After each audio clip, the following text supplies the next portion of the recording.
Hi అండి. మంచి gravy తోటి చికెన్ కర్రీని ఎలా తయారు చేసుకోవాలో చూపిస్తాను. ముందుగా స్టవ్ మీద ఒక పాన్ పెట్టుకొని ఇందులో 3 టేబుల్ స్పూన్ ఆయిల్ ని హీట్ చేసుకోవాలి. ఆయిల్ హీట్ అయిన తర్వాత జీలకర్ర, సన్నగా తరిగిన ఉల్లిపాయ ముక్కలు, పచ్చిమిర్చి అయితే వేసుకుంటున్నాను. ఇలా వేసుకొని ఉల్లిపాయ ముక్కలు లైట్ కలర్ మారేంత వరకు మీడియం ఫ్లేమ్ మీద ఫ్రై చేసుకోవాలి.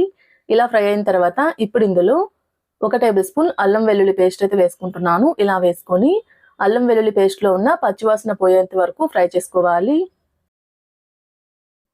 ఇలా ఫ్రై చేసుకున్న తర్వాత ఇప్పుడు ఇందులో సన్నగా తరిగిన టమాటా ముక్కలు అయితే వేసుకుంటున్నాను. ఇలా వేసుకొని టమాటా ముక్కలు బాగా మెత్తగా మగ్గేంత వరకు మీడియం ఫ్లేమ్ మీద ఫ్రై చేసుకోవాలి.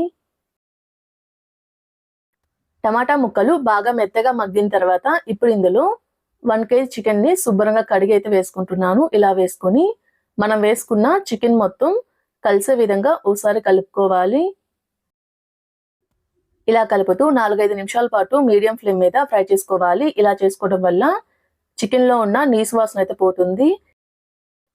ఇలా కలుపుతూ 4-5 నిమిషాల పాటు ఫ్రై చేసుకుంటే చికెన్ అయితే కొంచెం మగ్గుతుంది. ఇప్పుడు ఇందులో మీ టేస్ట్ సరిపడినంత సాల్ట్ వేసుకోవాలి. అలానే ఒక 1/2 టేబుల్ స్పూన్ పసుపు, 2 టేబుల్ స్పూన్లు కారం అయితే వేసుకుంటున్నాను. కారం అనేది కొంచెం ఎక్కువగానే ఉంటే చికెన్ బాగుంటుంది టేస్ట్.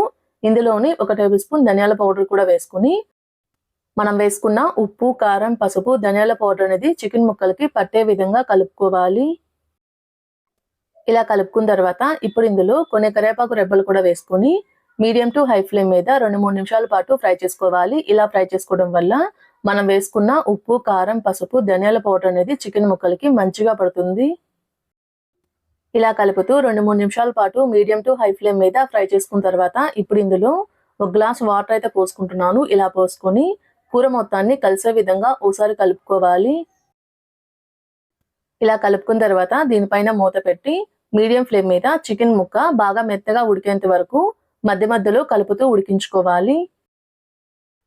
ఇలా చికెన్ ని ఉడికించుకున్న తర్వాత ఇప్పుడు ఇందులో సన్నగా తరిగిన కొత్తిమీర, 1 టేబుల్ స్పూన్ గరం మసాలా అయితే వేసుకుంటున్నాను. ఇలా వేసుకొని మనం వేసుకున్న గరం మసాలా కూర మొత్తానికి పట్టే విధంగా కలుపుకొని దీనిపైన మూత పెట్టి మరొక 2 నిమిషాల పాటు హై ఫ్లేమ్ మీద ఉడికించుకోవాలి.